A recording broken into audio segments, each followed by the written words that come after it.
오늘 우리들에게 주시는 하나님의 말씀은 마태복음 22장 34절로 46절입니다. 우리 함께 봉독하겠습니다. 예수께서 사두개인들로 대답할 수 없게 하셨다 함을 바리새인들이 듣고 모였는데 그 중에 한 율법사가 예수를 시험하여 묻되 선생님, 율법 중에서 어느 계명이 크니까?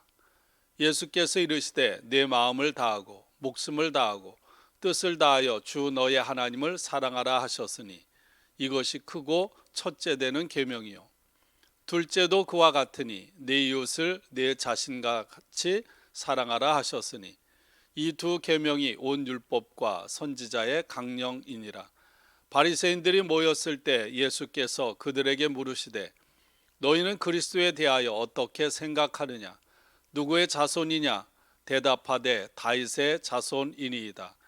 이르시되 그러면 다윗이 성령에 감동되어 어찌 그리스도를 주라 칭하여 말하되 주께서 내 주께 이르시되 내가 내 원수를 내 발 아래에 둘 때까지 내 우편에 앉아 있으라 하셨도다 하였느냐? 다윗이 그리스도를 주라 칭하였은즉 어찌 그의 자손이 되겠느냐 하시니 한마디도 능히 대답하는 자가 없고 그날부터 감히 그에게 묻는 자도 없더라. 아멘. 오늘도 주님의 은혜가 여러분의 삶에 가득하기를 축원합니다. 사순절 셋째 주일 마지막 날이고 또 코로나 바이러스로 인해 저희들의 삶이 모두 마비되고 어려움을 겪게 된 그런 시간이 벌써 1년이 지난 때입니다.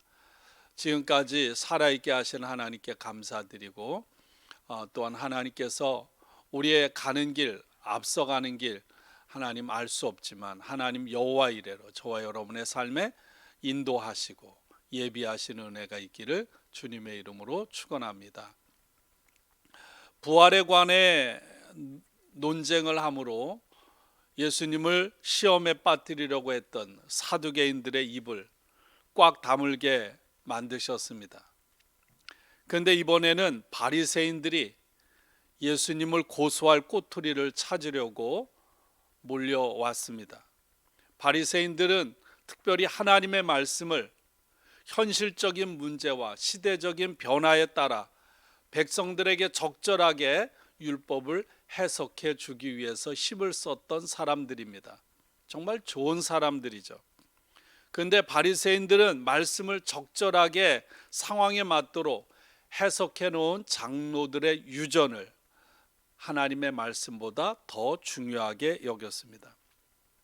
장로들의 전통 유전에 따르면 구약 성경 안에는 613가지의 금지나 명령이 들어있는데 그것이 어떤 거는 중요하고 어떤 거는 덜 중요하다고 하는 게 옳지 않다.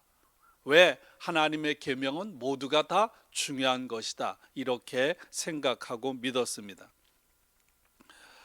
그러므로 어느 것이 중요하다고 이렇게 말하면 다른 계명의 가치를 떨어뜨리기 때문에 예수님은 이렇게도 대답하면 이렇게 걸리고 저렇게 대답하면 저렇게 걸리는 정말 꼼짝달싹할 수 없는 함정에 빠지게 된 것입니다.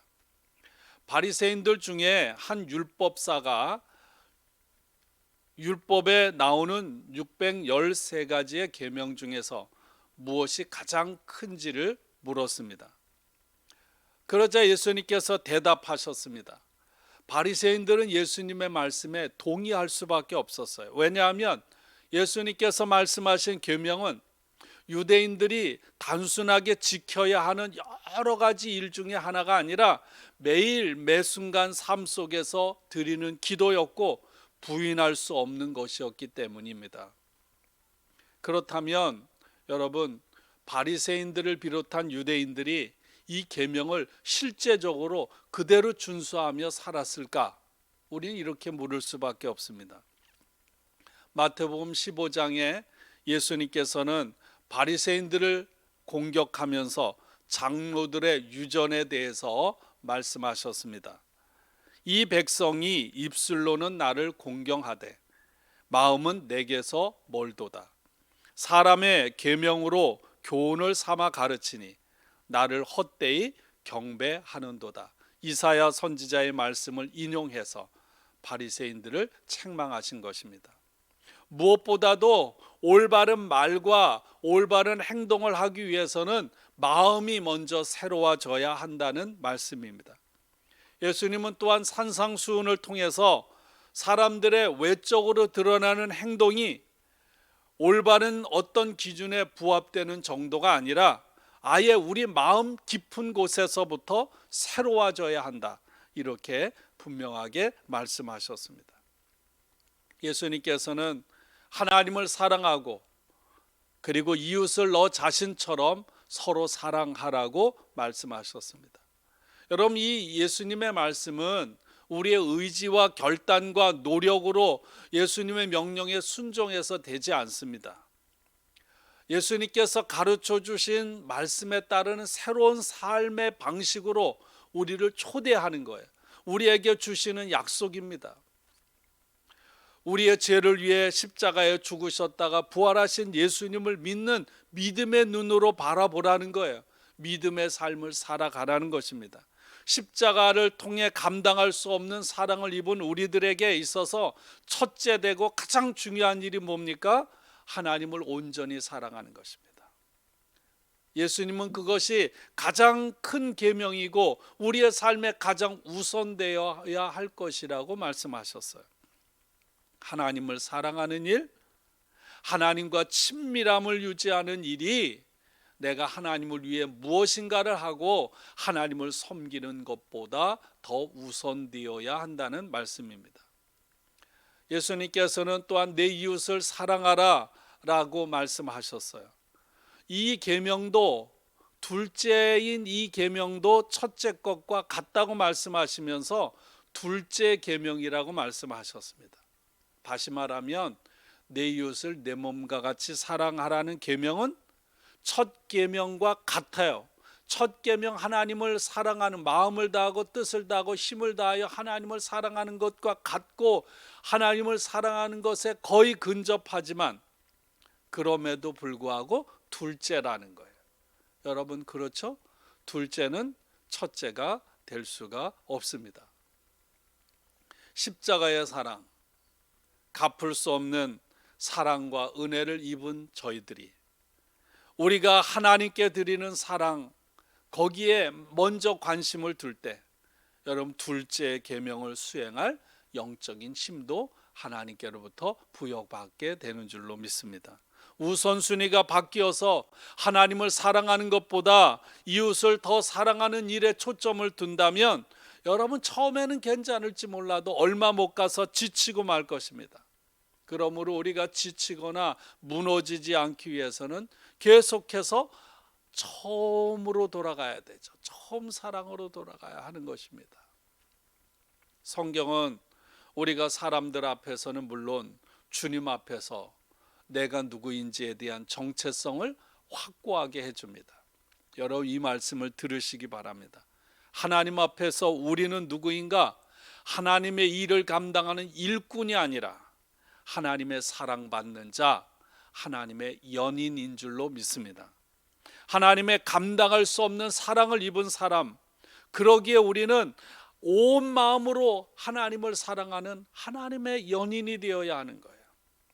성령님께서는 이 시간도 우리를 주님의 연인으로 주님의 사랑을 받는 사람임을 깨우쳐 주심으로 여러분, 우리의 올바른 정체성을 삼아 심어주고 계시는 줄로 믿습니다. 여러분, 우리는 하나님의 연인 역할을 하면서 일꾼이 아니라 하나님의 일을 감당하는 하나님의 연인인 줄로 믿습니다. 여러분, 사랑하는 사람, 연인에게 가장 필요한 것이 무엇일까요? 진짜 사랑하는 사람에게 은밀한 곳입니다. 내가 사랑하는 사람을 가장 가까이 만나고 사랑하는 사람에게만 집중하기 위해서 은밀한 곳이 필요하죠. 아무도 침범할 수 없고 방해받을 수 없는 은밀한 곳이 필요합니다. 그래서 호세아 2장 13절에서 하나님께서 이스라엘 백성들을 광야로 이끌고 나가서, 왜? 광야에서는 오직 하나님만 바라보도록 하기 위해서 하나님은 이스라엘 백성들을 광야로 달콤한 말로 꼬시고 나갔다고 그렇게 말씀하고 있습니다. 여러분, 그 은밀한 곳은 주님과 내가 온전히 만나 하나가 되는 것입니다. 근데 여러분 어떤가요? 사랑을 하는데 서로 사랑하는 연인이 한순간에 여러분 완전하게 사랑할 수 있습니까? 하루아침에 되질 않죠. 마음을 다하고 우리가 주님께 가장 좋은 것을 드리면 주님은 우리를 향해 여러분 폭발적으로 반응해. 이런 얘기 있지 않습니까? 여러분, 내가 하나님 앞에 한 발자국만 뛰어도, 아니 내가 발을 들으려고 신음만 해도 여러분 하나님은 달려오시는 하나님이심을 믿습니다. 연인이 사랑하면 사랑할수록 둘은 더 많은 시간을 함께 있기를 원하죠. 서로를 향해 더욱더 뜨거운 갈망을 갖게 됩니다. 여러분, 이걸 가르쳐서 우리는 기도의 삶이라고 하는 거죠. 기도하면 기도할수록 더 하고 싶은 열망이 생기고, 기도의 삶을 살아가면 하나님과 단둘이 많은 시간을 보내고 싶은 갈망이 점점 더 깊어지고 커가는 것입니다. 시편 42편에서 시인은 이렇게 노래했습니다. 하나님이여, 사슴이 시냇물을 찾기에 갈급함 같이 내 영혼이 주를 찾기에 갈급하니이다. 하나님은 우리가 마음을 새롭게 하고 오직 예수님만을 바라보기를 원하시는 줄로 믿습니다. 여러분, 마태복음 13장에 있는 말씀처럼 우리는 값진 보화를 발견한 농부와 같습니다. 값진 진주를 찾아낸 그런 진주 상인과 같아요. 보화를 찾았습니다. 바로 하나님이, 예수님이 사랑의 보화입니다. 우리는 그것이 어디에 있는지 이미 알고 있어요. 그러나 완전히 그걸 100% 소유할 준비가 되어 있지 않아요. 왜? 하나님, 주님이 아닌 다른 모든 열망, 애착들이 우리를 이리저리 끌고 다니기 때문에, 보배를 온전히 소유하기 위해서는 여러분, 보화를 처음 찾은 밭을 갈던 농부가 그 보화를 밭에 감추어둔 뒤에 기뻐하며 돌아가서 자신이 가지고 있는 모든 것을 다 팔아서 그 밭을 사는 거예요. 세상 사람들은 바보라고 그렇게 비난할지 몰라도 여러분, 이 사람은 밭에 감추인 보화를 발견했기 때문에 그렇습니다. 그 농부처럼 우리도 그래야 한다는 거죠. 사실 우리가 하나님을 사랑하고 갈망하는 것보다 여러분, 하나님께서 우리를 더 사랑하시고 갈망하시는 줄로 믿습니다. 하나님은 성령을 통해 우리로 하여금 하나님을 생각하게 하시고 하나님 앞에 나아가도록 이끄십니다. 그렇게 하시는 이유는 한 가지입니다. 우리가 하나님을 원하는 것보다 하나님께서 우리를 더 원하시기 때문에, 내가 하나님을 사랑하는 것보다 하나님이 나를 더 사랑하기 때문인 줄로 믿습니다. 예수님의 공생의 사역 기간 중에 가장 핵심적인 사건이 무엇입니까? 요단강에서 요한에게 세례를 받으실 때, 이는 내 사랑하는 아들이요 내 기뻐하는 자라는 하나님의 음성이 하늘로부터 들려온 순간입니다. 예수님에게 있어서 가장 핵심적인 체험입니다. 그 후에 광야에서 마귀의 시험을 받을 때도 나는 하나님의 사랑받는 아들, 하나님이 기뻐하는 아들이라는 음성으로 마귀의 유혹을 물리쳤고요. 칭찬을 받을 때, 거절을 당할 때, 배신을 당할 때, 고난을 당할 때도 예수님은 하나님의 사랑하는 아들이라고 하는 확신 속에 여러분 조금도 흔들리지 않은 줄로 믿습니다. 여러분, 이 하나님의 사랑은 무조건적인 줄로 믿습니다. 하나님은 만일 내가 이렇게 하면 내가 너를 사랑하겠다, 그렇게 말씀하지 않아요. 하나님의 마음에는 만일은 없음을 믿습니다. 우리를 향하신 하나님의 사랑은 우리들의 말, 행동, 외모, 지식, 성공, 인기에 달려 있지 않아요. 하나님께서 우리를 향하신 사랑은요, 내가 태어날 때부터, 아니 태어나기 전부터 존재했고 우리가 죽은 후에도 변함없을 것입니다. 하나님의 나를 향하신 사랑은 영원부터 영원까지 이룰 것입니다. 그렇다고 해서 우리가 말이나 행동에 여러분 하나님께서 우리들의 말과 행동에 아무런 관심을 갖고 있지 않은 그런 분은 아니에요. 여러분, 사랑하면 알잖아요. 무관심한 건 사랑이 아닌 거죠. 하나님은 우리의 행동, 우리의 말, 우리의 살아가는 삶에 무관심하지 않습니다. 우리가 잘못 살을 때 아파하시죠. 깨달음을 주십니다. 하나님은 오늘도 사랑의 목이 마른 사람처럼 저와 여러분과 사랑의 관계를 맺기를 원하시는 줄로 믿습니다. 더불어 우리들이 하나님의 사랑에 올바르게 반응하기를 원하십니다. 하나님의 우리를 향하신 사랑은 여러분 먼저 사랑하신 것임을 믿습니다. 여러분, 누가복음 15장의 말씀처럼 우리는 탕자와 같지 않습니까? 그러나 여러분, 집으로 돌아온 탕자를 대하는 아버지는 어떠합니까? 집으로 돌아온 아들을 여러분 아무런 조건을 걸지 않고 그냥 사랑으로 받아들였습니다. 하나님의 사랑에는 이처럼 아무런 어떠한 조건도 붙지 않는 온전하고 완전한 사랑임을 믿습니다. 누구든지 어떤 이유를 가지고 있든지 하나님께로 주께로 돌아오면 주님은 우리를 받아주십니다.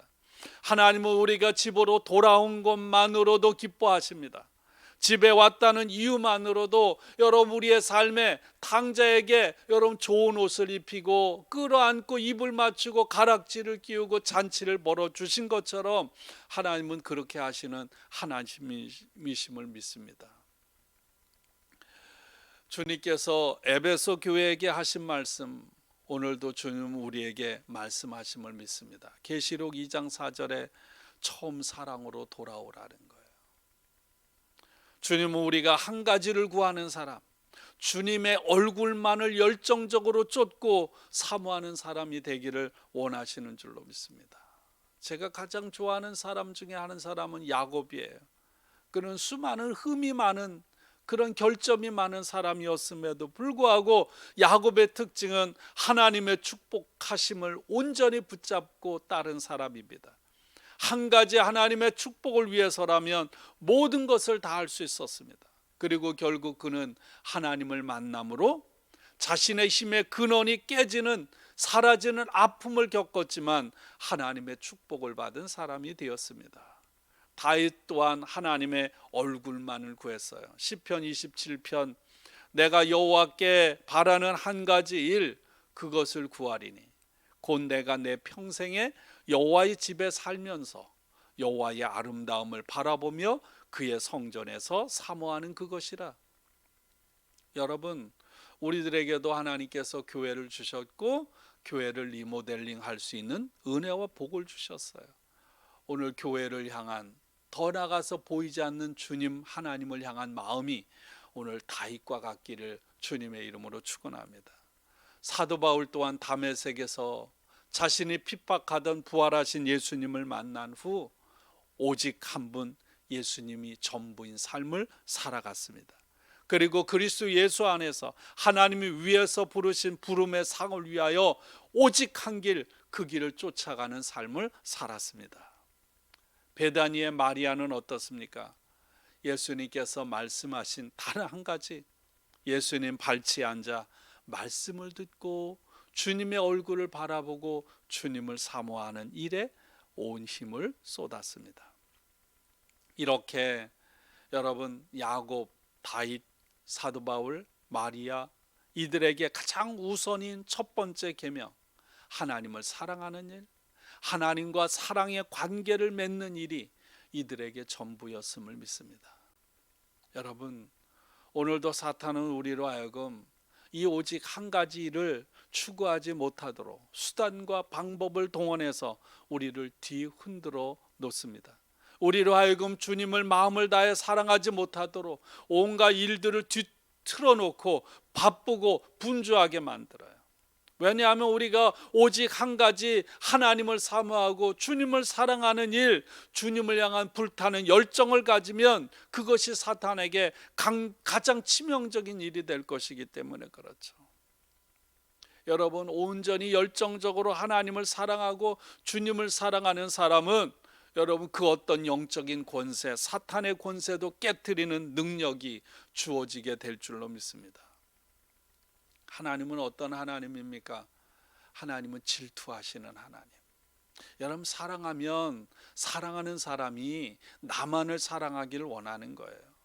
나도 내가 사랑하는 사람만을 100% 사랑하기를 원하는 거예요. 마찬가지의 하나님과 주님과 나와의 관계도. 그래서 하나님은 질투하시는 하나님. 하나님은 오늘 우리들의 삶의 일부분만이 아닌 전부를 원하십니다. 우리의 겉으로의 삶의 모습뿐만 아니라 우리의 마음까지도 원하시는 하나님. 이 하나님 아버지의 사랑에 우리 자신을 송두리째 맡기기를 원하시는 줄로 믿습니다. 우리에게 가장 중요한 것은 끝까지 하나님의 사랑 안에, 주님의 품 안에 머물러 있는 것입니다. 그러면 여러분, 우리들이 서서히 하나님의 사람, 예수님의 인격을 닮은 예수님의 참된 제자로 닮아가게 될 줄로 믿습니다. 형식만이 아니라 온 마음을 다해 주님을 향한 열정으로 불타는 저와 여러분의 인생이 되기를 축원합니다. 여러분, 선교사 짐 엘리엇은 이렇게 말했습니다. 주님, 성공하게 하소서. 높은 자리에 오른다는 뜻이 아니라 제 삶이 하나님을 아는 가치를 드러내는 전시품이 되게 하옵소서. 그리고 1948년 일기에 이렇게 고백했습니다. 하나님, 마른 막대기 같은 제 삶에 불을 붙이사 주님을 위해 온전히 소멸하게 하소서. 저는 오래 사는 것을 원치 않습니다. 다만 주 예수님처럼 꽉 찬 삶을 원합니다. 이 짐 엘리엇은 자기가 고백한 그대로 삶을 그렇게 살다가 순교했습니다. 사랑하는 여러분, 오늘 말씀을 통해서 삶의 가장 우선순위인 하나님을 온 마음을 다해 사랑하는, 아니 하나님의 은혜와 사랑을 입은 자로 나를 그 누구보다도 뜨겁게 한순간도 버리지 않고 사랑하시는 그 하나님의 사랑, 나를 위해 죽기까지 하신 예수님의 십자가의 사랑을 만남으로 저와 여러분 또한 하나님을 사모하고 마음과 열정을 다해 사랑하며 살아가는, 그리고 그 삶이 우리 이웃에게로 드러나는 저와 여러분들이 되기를 주님의 이름으로 축복하고 축원합니다. 우리 함께 기도하겠습니다. 좋으신 주님을 찬양합니다. 오늘 하루를 주시고 이 새벽에 생명의 말씀을 주시니 감사합니다. 십자가를 통한 주님의 사랑, 하나님의 사랑과 은혜를 이 사순절에 기억하고 묵상합니다. 하나님, 사랑을 입은 자, 은혜를 입은 자로 온 마음을 다해 하나님 주님을 사랑하게 하시고 그 사랑으로 이웃을 주님의 마음으로, 나를 사랑하는 것보다 더 뜨거운 사랑으로 사랑하며 살아가는 하나님의 사람들 되게 하여 주옵소서. 교회 건축의 과정을 통해 영광 받으시고 오늘도 아픔 가운데 있는 사랑하는 당신의 자녀들, 특별히 하나님 사무엘 집사와 아픔을 곁에서 간호하며 지켜보는 로렌 집사님을 긍휼히 여겨주시고 위로하시고 힘을 허락하여 주옵소서. 또한 탁길성 권사님, 이미애 권사님 삶의 곤고함으로 아파하는 성도들을 위로하시고 힘주시옵소서. 선교사님들 위에도 큰 은혜로 함께하여 주옵소서. 예수님 이름으로 감사하며 기도하옵나이다. 아멘.